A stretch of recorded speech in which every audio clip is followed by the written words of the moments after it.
Písal sa august 2019, keď Vlado s Ralfom ukončili plavbu v Severnom Atlantiku a uviazali loď v ústí rieky Jelm v Južnom Anglicku. 8-mesačná plavba bola náročná, občas divoká, ale jedinečná a plná zážitkov.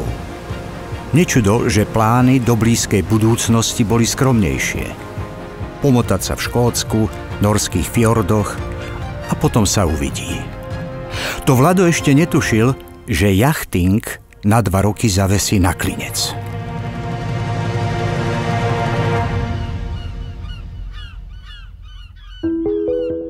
Nikto z nás nepočítal, že epidémia nás pripraví o jachting na 2 roky, nás uvali do izolácie. No a keď som sa konečne po tých 2 rokoch dostali na loď, tak ja som mal obavy, že to nejakým spôsobom nerozchodíme, tú loď, a celé sa nám to posunie opäť ešte o 1 rok. Našťastie sa nič také neudialo, tých problémov bolo dosť, ale všetky boli riešiteľné a my sme teda loď pripravili tak, že sme v polovici augusta mohli konečne plávať. Po 2 týždňoch tvrdej roboty, kedy sa čistilo, vymienialo, natieralo a pripravovalo všetko od kýlu až po vrchol sťažňa, bola Civetta 2 pripravená vyplávať z Plymouthu. Na jachtárskú sezónu pokročilý čas, bola polovica augusta. Ale po 2-ročnej prestávke prevládalo nadšenie. So, wir sind jetzt kurz vor der Irischen See. Das war heute ganz schöner Segeltag. Den Windpilot heute früh angebaut. Wir haben kontinuierlich 5 Knoten Speed over Ground. Und das nur mit der Genua. Kann so weitergehen. Geht gut los, die ganze Geschichte. Prvé pristátie bolo v Severnom Írsku v Belfaste, kam Vlado s Ralfom priplávali po 3 dňoch plavby Írskym morom. Miesto pre nich nebolo neznáme, takmer presne na deň pred 2 rokmi tu pristáli po divokej 7-dňovej plavbe z Islandu. V Belfaste okrem iných zaujímavostí a degustačných príležitostí nemohli vynechať výstavu Titanic, lode, ktorej tragický koniec vošiel do námorných dejín. Keď počujeme slovo Titanic, u každého z nás sa prejaví situácia, kedy sa obrovská loď potápa na svojej prvej plavbe a stovky, respektíve cez 1000 ľudí tam zahynie. Ale Titanic má 2 príbehy a to mi otvorilo oči práve Belfast. A to vtedy, keď sa 16 000 ľudí podielalo na výstavbe 3 sesterských lodí typu Titanic, ktoré položili na vodu a ktoré okrem Titanicu ďalej plávali. A je to úžasný príbeh toho, jak to dokázali vtedy urobiť tie lode. Už len keď si vezmeme nity, spojovacie nity na tú loď, tak bolo ich 1500 tón a osadili ich na jednu loď cez 3 milióny. Tak si teraz predstavme, čo všetko muselo obnášať to ostatné.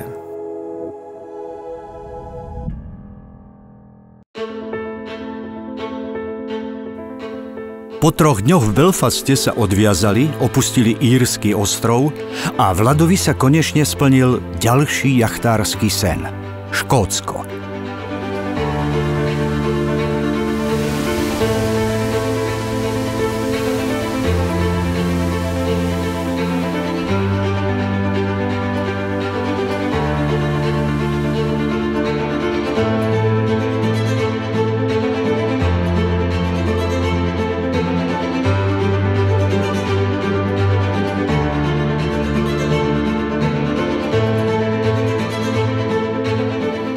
Pobyt vo viacerých škótskych zátokách a na ostrovoch trval pre krátkosť času iba necelý mesiac. Ten ale stál za to.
Koncom septembra počasie jachtárom prijalo pomenej.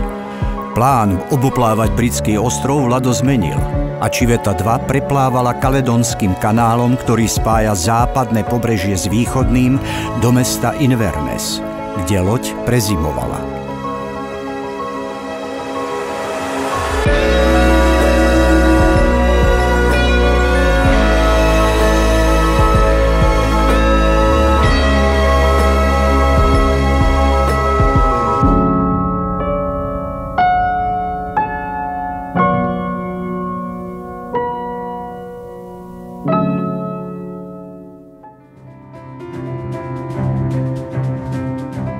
Keď som sa rozprával s Ralfom, ako stráviť ďalšiu sezónu, môj plán bol Nórsko, užívať si fjordy, plávať, objavovať, možno si trošku zaliesť.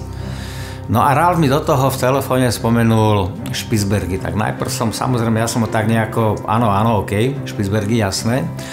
A myslel som si, že je blázni. Respektíve pripomínalo mi to takú situáciu z Ostelny, keď mi navrhol jesť El Capitána. To je ako keby vás volali na mesiac. Takže som to nejak tak zavrhol. Ale červík v hlave už bol, už to začalo vrtať, tak som to začal študovať, zistil som, čo všetko na to treba. No a plány začali naberať kontúry a zahrnovali Špicbergy. Posádku na sezónu 2022 tvorila osvedčená partia horolezci, jachtári, Nemci, Ralf a Uwe, s ktorými som teda už čosi naplával a poznali sme sa, vedeli sme čo aj ako tí horolezci a tí jachtári zo Slovenska Deto. No a posádku tvorila aj Suzanne, bývalá horolezkyňa, s ktorou sme sa už poznali veľa rokov a býva v Inverness, hneď nedaleko lode, kde sme zimovali a spýtala sa, či sa môže pridať. Pridala sa.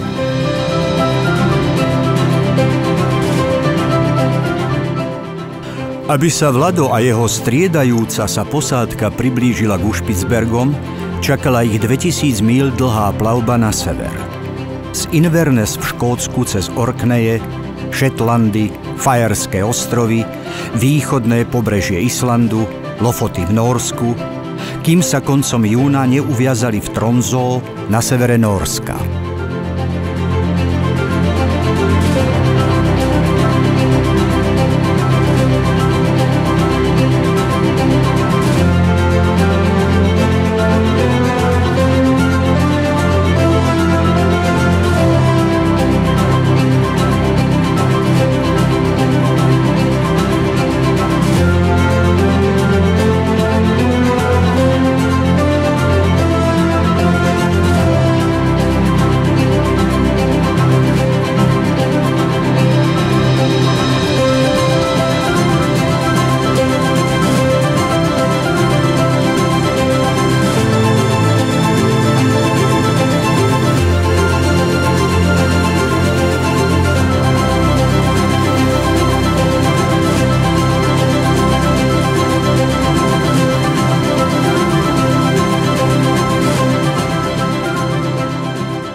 Tá plavba zo Škótska cez Orkneje, Shetlandy a Fajerské ostrovy, to sme si vypočítali prílivové prúdy, počkali sme si na dobrý vietor a všetko to bolo v poriadku, a vyšlo nám to takto až na Fajerské ostrovy.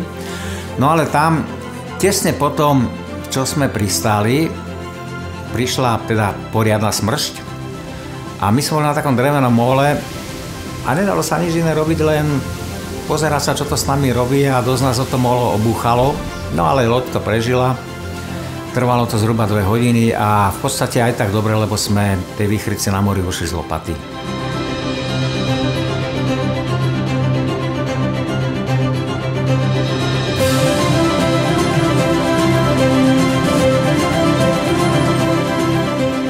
Island, to sme boli druhý deň na plavbe a druhý deň ráno, alebo po druhej noci ráno sme boli v takom opáre, vedeli sme, že niekde tam pred nami je Island. A keď sa ten opár zdvihol, už predtým sme videli nad nami prerážať modrú oblohu, a keď sa ten opár zdvihol, tak to nám padli sánky. Tá majestátnosť, tá obrovskosť, veľkosť tých zasnežených vrcholov, ktoré sa vlastne po celom horizonte rozliehali, to To bolo úžasné, to sa nezabúda, to je v hlave navždy.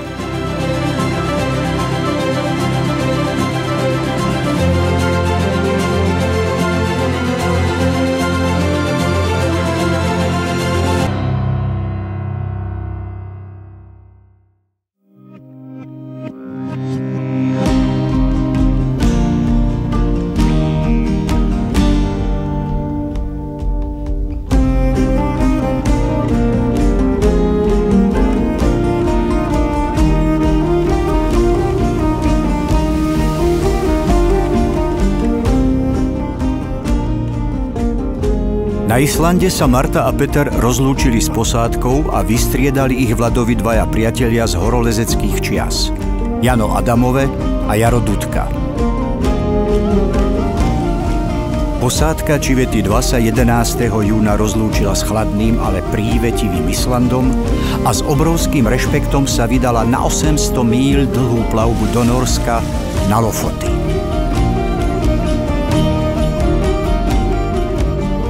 Nakoniec tá plavba z Islandu na Lofoty bola úžasná.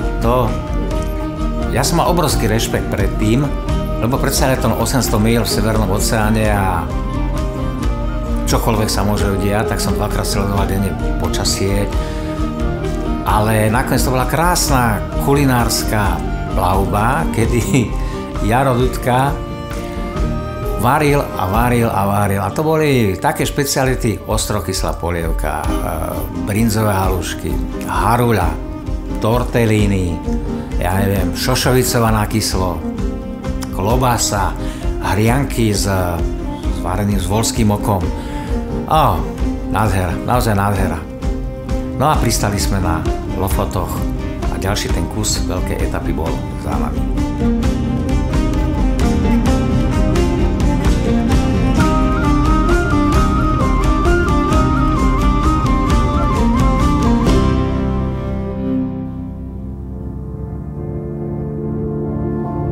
Na Lofotoch sa nenudili. Či už úžasné miesta, kde bola Čiveta 2 uviazaná, kde chodili chytať tresky, alebo rybárska dedina Rejne, ktorá je už viac turistickou atrakciou Reinebringen ako miestom s pradávnym spôsobom obživy. Norská vláda podporuje charitatívnu spoluprácu s nepálskymi šerpami, ktorí postavili schody do nadmorskej výšky 460 metrov nad morom na vrchol rovnomenného masívu.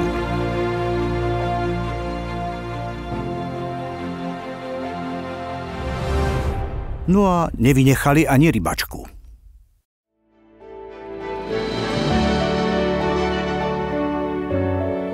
24.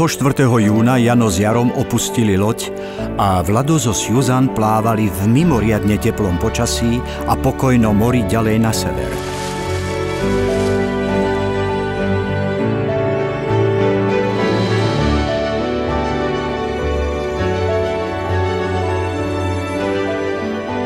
Kým sa posledný júnový deň neuviazali v Tromsø, nádhernom meste 200 km nad severným polárnym kruhom, prezývanom aj Paríž severu.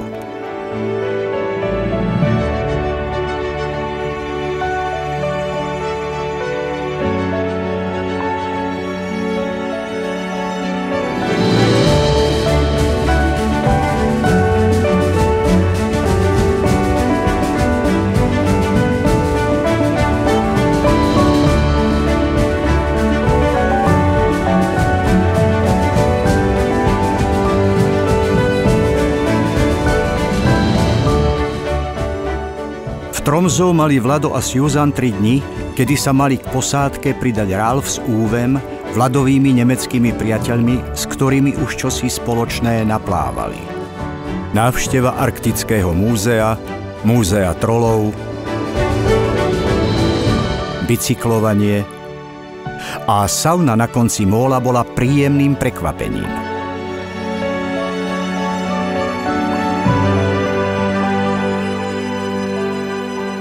Ono, keď sa plavíte v Severnom Atlantiku, treba dávať strašný pozor na prílivové prúdy. Tie sú tam veľké, najmä teda v Anglicku, v Škótsku, na Orkneyoch, kde to aj Shetlandy a Fajerské ostrovy.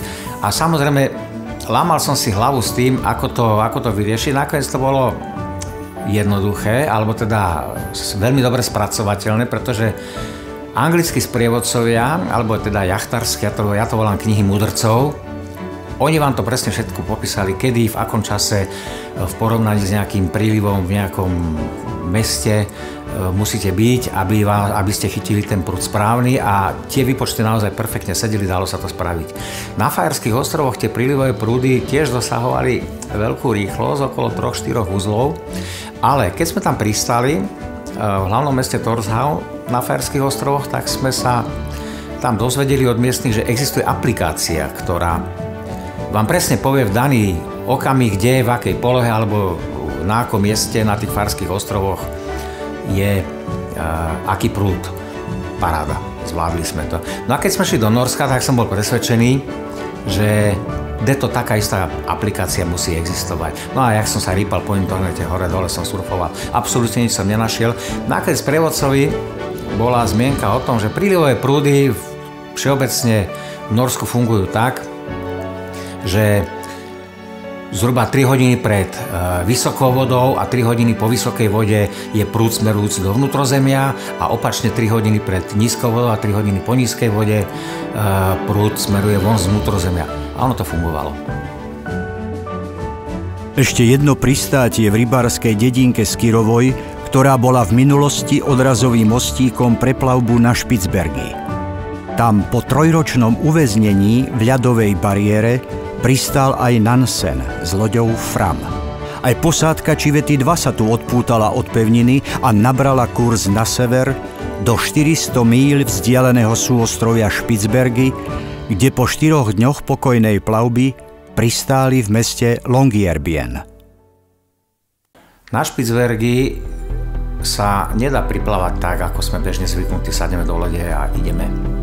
Na Špicbergy treba povolenie, čo som si teda preštudoval, tak som najprv napísal mail, že chceme plávať, vtedy museli sme vybrať termín, kedy prídeme, kedy odídeme. Oni mi odpísali, že áno, je to možné a čo všetko musíme mať, aké musíme mať poistky pre prípad, aké musíme mať, nazvem to, personálne pirby, alebo teda personálne osobné boje, nakoľko Špicbergy sú známe ľadovými medveďmi. Potom to bola komunikácia, vybavovanie a tak ďalej a nakoniec nám to povolenie prišlo a mohli sme tam prísť. Jedna vec bola, že sme tam mohli prísť, druhá vec je, že teda museli sme tam priplávať. A od norskej pevniny po Špicbergy je to okolo 400 míľ a tých 400 míľ na to potrebujete 3 dni dobrého počasia a ja som sa teda bál tam nejakých tých vplyvov poveternostných, tam sú plavajúce kmene zo sibírskych riek, mali by tam byť ľady, aj keď v tom období tie ľady veľmi nie sú. Taká situácia, akú sme mali na severozápadnom prieplave, takú sme tam naozaj nečakali a to všetko vďaka golfskému prúdu. No a keď na to teda prišlo, tak sme vyrazili 400 míľ na sever.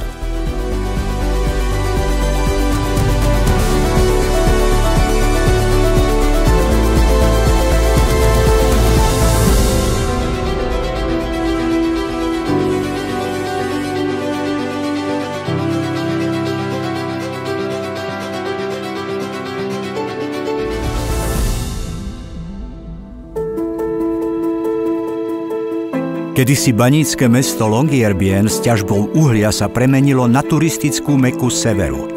Vysuté lanovky na prepravu uhlia vystriedali obrovské výletné lode. Obchody so suvenírmi boli plné ľudí z celého sveta. A kúpiť sa dalo všetko, až po ľadového medveďa. Vlado si kúpil magnetku. Posádka Čivety 2 strávila na Špicbergoch týždeň. Navštívili ruské banícke mesto Pyramída, ktoré je od roku 1984 opustené. Prechádzka po opustenom meste bola ako návrat do minulosti.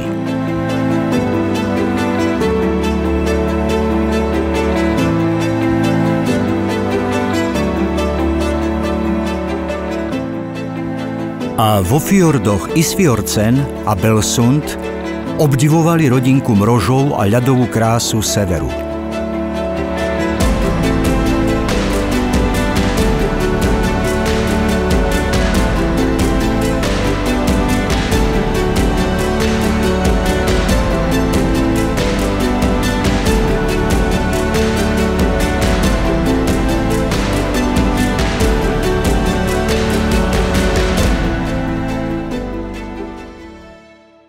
Špicbergy boli nádherné. Bola to šupa.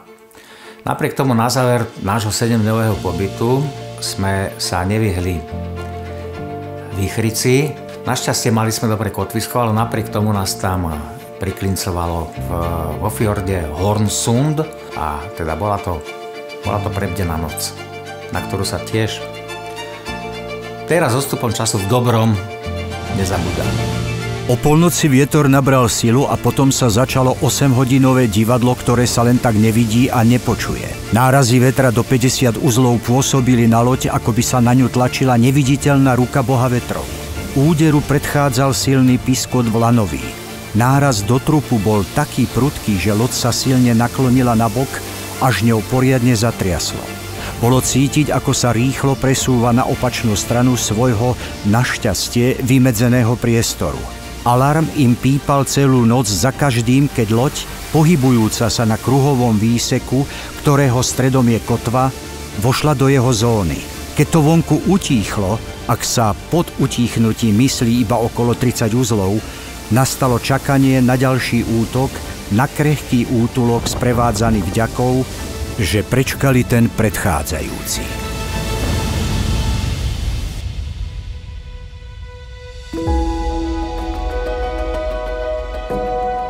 18. júla zdvihli kotvu a nabrali kurz späť do Nórska. Plavba na juh ničím nepripomínala tvrdé podmienky, aké na severe bývajú a ktoré nedávno posádka zažila.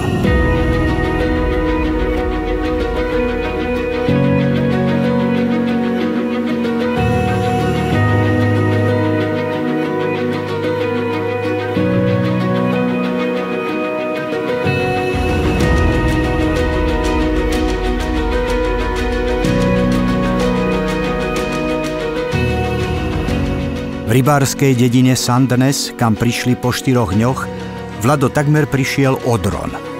Narušil totiž miestnym obyvateľom vzdušný priestor. Prešli 2 dni a 24. júla bola loď opäť v Tromsø, kde sa Susan, Ralf a Uwe s Vladom rozlúčili. S novou posádkou, Vladovou manželkou Violkou a ich priateľkou Ivetkou, Čiveta 2 začiatkom augusta pokračovala cez majestátne nórske fjordy späť na Lofoty, kde dovolenkoval Vladov priateľ Šaňo s rodinou. Šaňo je starý priateľ, rovnaký ročník ako ja a tiež sa teda venuje lezeniu oveľa viac ako ja. Je členom GLK, čo vlastne sú skratky geriatrického lezeckého klubu, ktorého členom sa môžete stať, keď prekročíte 50 a ešte stále leziete, ale nesmete liesť lepšie ako zakladajúci členovia. A má to tam ešte zo pár iných podmienok. V každom prípade Šáňo bol ideálny spoločník na lano, a on sa tam náhodou objavil, tak sme si úžasne zaliezli. V trojici s priateľom Janom vyliezli na vežičku pomenovanú podľa kamenných rohov Koza nad mestom Svolvær.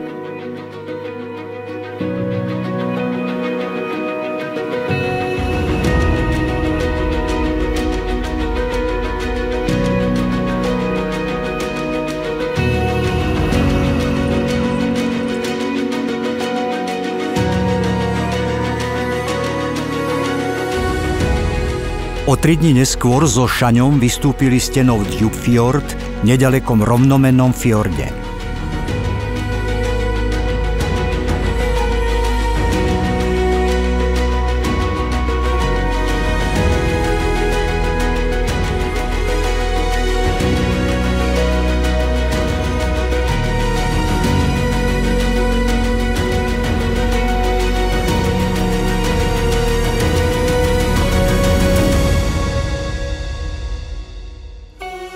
To lezenie bolo vlastne zlatý klinec celej plavby.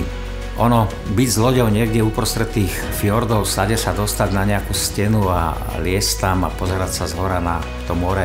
Mne to pripadalo, ako keby som bol v nejakom oceáne hôr, kde na západe Na horizonte je Severný Atlantik, ktorý plynulo prechádza pri norskom pobreží na oceán hôr, v ktorom sme my plávali s našou lodičkou. Úžasné, úžasné.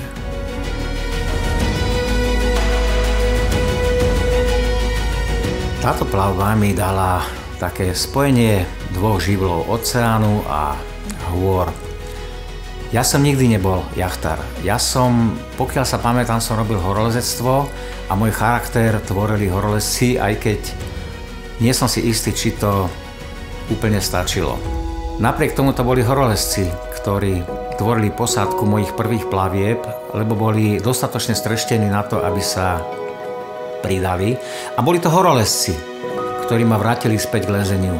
A za to, že som to mohol celé takto absolvovať tie posledné roky, to neskutočná vďaka.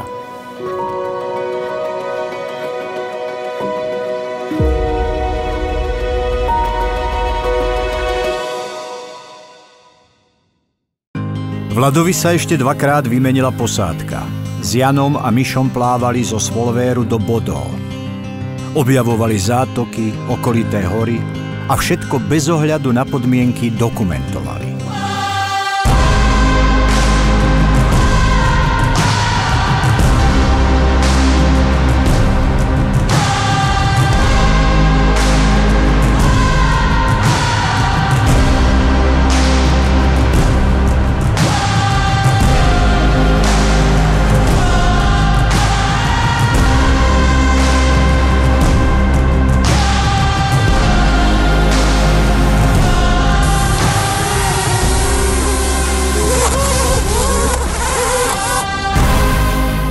So záverom plavby pomohli Ľubo Šoltís, Júlia Kvartová a Braňo Zemanovič. Posledných 1000 míl plavby popri norskom pobreží a v Severnom mori posádke Čivety 2 trvalo mesiac. Koncom septembra 2022 sa uviazali v nemeckom prístave Cuxhaven v ústí rieky Labe.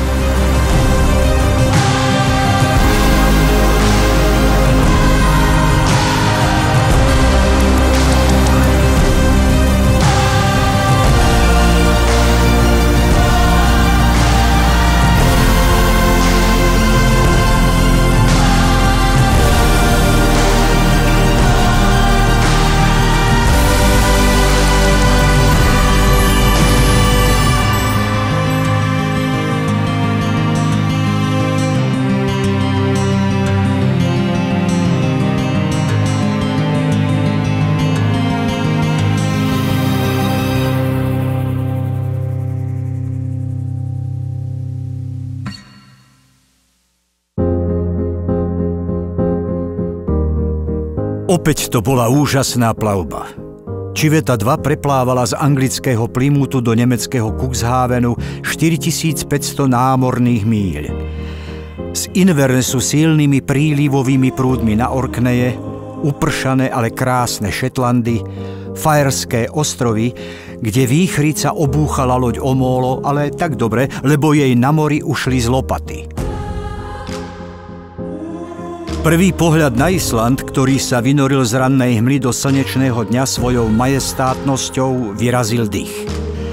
Neopakovateľne krásne Lofoty a Tromsø v Norsku, kde všetko fungovalo ako malo. Studená, surová krása Špicbergov a nakoniec celá tá super jazda na juh, až do Nemecka, cez úžasné norské fjordy. Keď sme v 19. po plavbe z Grónska skončili v Anglicku, tak som bol presvedčený, že na severe končím a že teda idem do tých južných častí, do tých južných oblastí, užiť si teda trochu tepla. Ale keď už som tam bol, samozrejme vznikla túžba to tam spoznať, lebo som vedel, že keď stade odídem, tak asi sa tam nevrátim. A potom prišiel raz so Špicbergami a my sme to dali. Ale ten posledný mesiac sme sa dosť ponáhľali dole úžasnými fjordami pri norskom pobreží a ja som sa teda rozhodol, že toto sa ešte musí jedenkrát preskúmať, takže ešte 1 rok ja na tom severe ostanem a potom idem už naozaj južnejšie. No a vyvznieva otázka, či mám alebo nemám plány, či ideme do niečoho alebo neideme.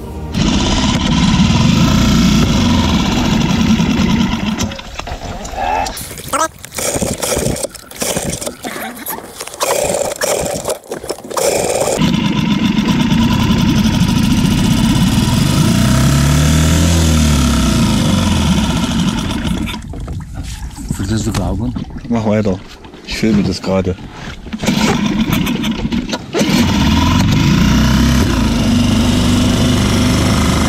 Es funktioniert! Ich